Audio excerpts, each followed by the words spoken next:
I'm Kevin, this is Grace, and we're the Stories. We're comparing Kenyan and American culture to see what's different, but also what's similar. And today, we're talking about hair, not his hair, my hair. So we're talking about natural hair and some of the insecurities Black women have about their natural hair. really in the interest of helping you get more comfortable with yourself, I think it's a good thing that we're talking about this. Right.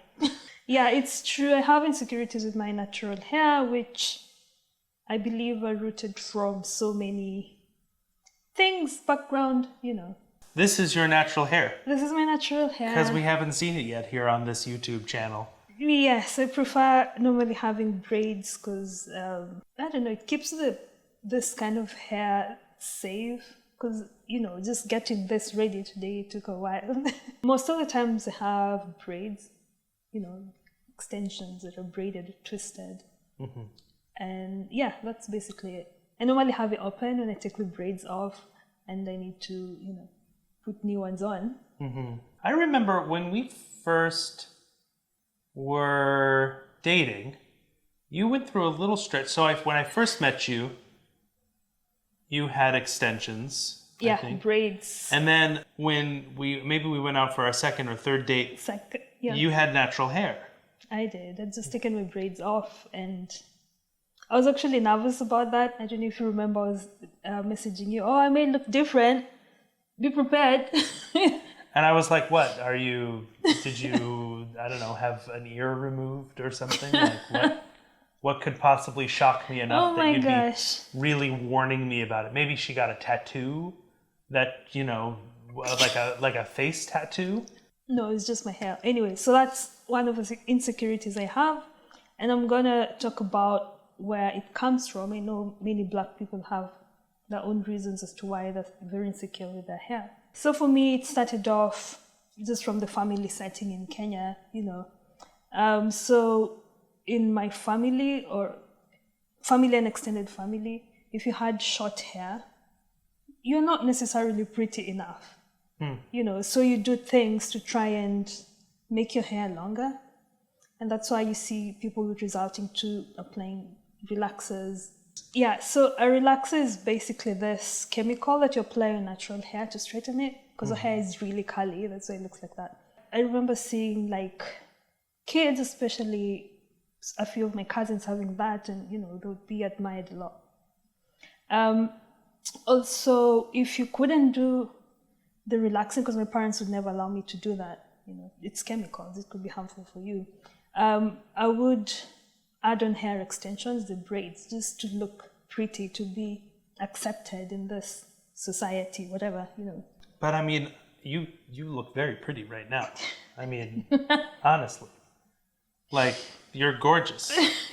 So the thing about your hair was, it was just like a social pressure sort of thing. Yeah. That people made you feel less beautiful if your hair wasn't a certain way. Yes.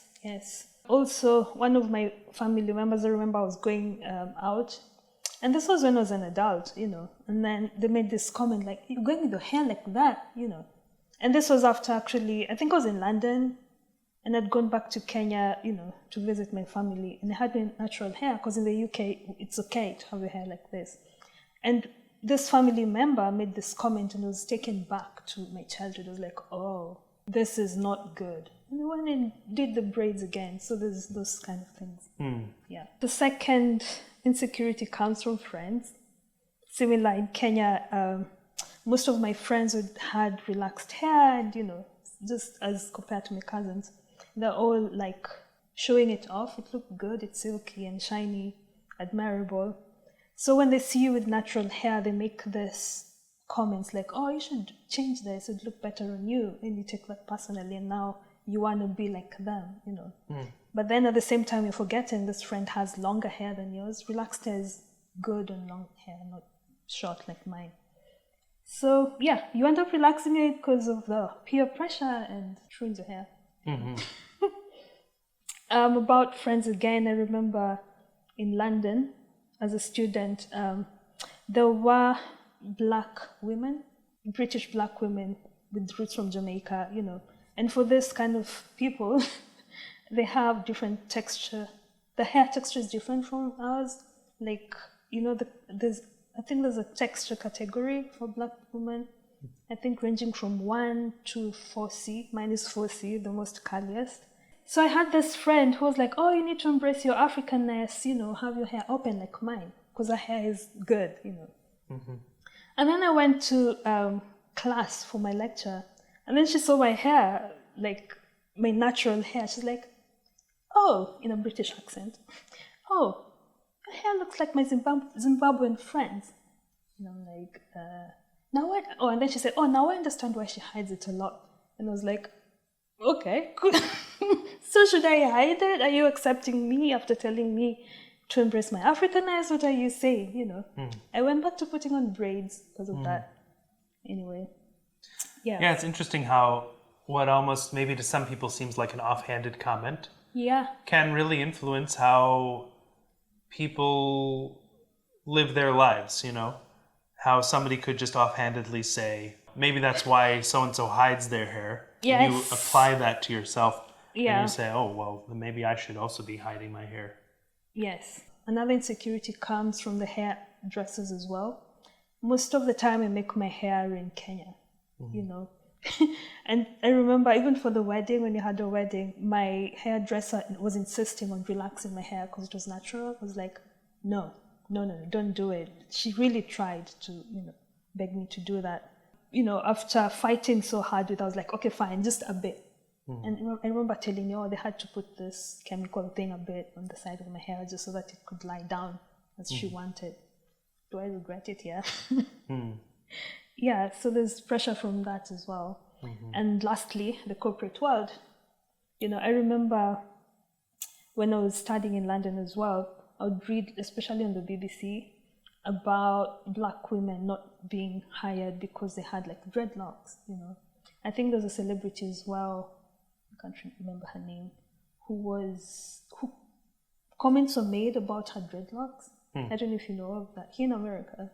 Oh, I don't know. I mean, it happens. I know it happens. I think it was on the red carpet. Like, anyway.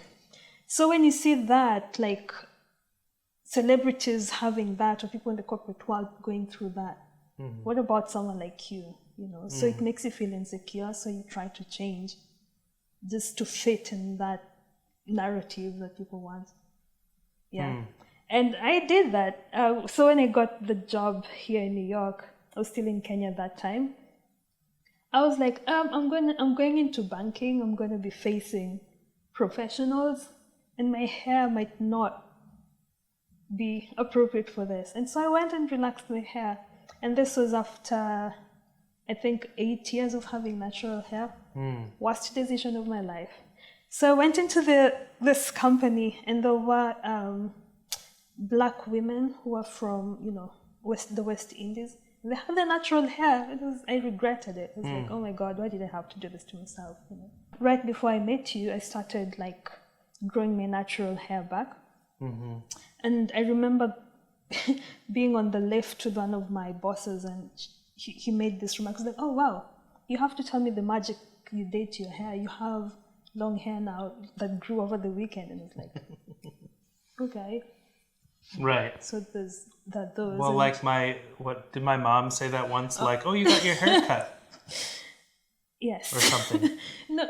Yeah. So I had braids. This was during COVID, and I was in Kenya. We were doing the Zoom calls, and then she made this comment like, "Oh, your hair grew," and I didn't know what to respond back because it wasn't my real hair. The extensions. Yeah. We all kind of laughed because even I think my sister is aware oh my God. of that. And yeah, we were like, Mom, come on. I wasn't sure if she was joking or not. Like it was hard to tell. She doesn't joke like that generally. So I don't blame her though. She hasn't seen my hair in this form. She's always seen me with the hair braids. So you've been talking a bit about trying to be more comfortable with your natural hair and wanting to wear it out more, but you're still nervous about it. It still makes you a little anxious. Yeah, I don't know. As I said, an insecurity comes from, it has a foundation. And for me, the foundation is from my home, my family. So And that's where your identity is built from. So I feel like I'm changing my identity in a way. It's hard, it's difficult. Do you have some advice maybe for Black women who might be watching this, wondering about their own hair? Any tips, anything you want to offer them? Advice? First stay away from relaxers. They're not good. And just embrace who you are. Your hair is your identity. It's in your genes. You can't change it. Own yourself. It's your thing. This is who you are. Own it and do that thing. For many years I wore my hair long. You didn't know me in that time, but you've seen pictures. It was like shoulder length hair, and my hair is very thick and bushy, or at least it was. It's getting thinner now, but I wore it that way just because I felt that was who I was. I still am here, but I'm learning in a similar way to what you are. I'm learning how to present myself in a way that I'm comfortable with, that I want other people to see and to recognize. For everyone, not necessarily Black people, I think we should be kind towards each other. We should be careful of things you say to other people, because you might be touching on someone's insecurity, like that happened to me in the UK. Just be kind. It costs nothing.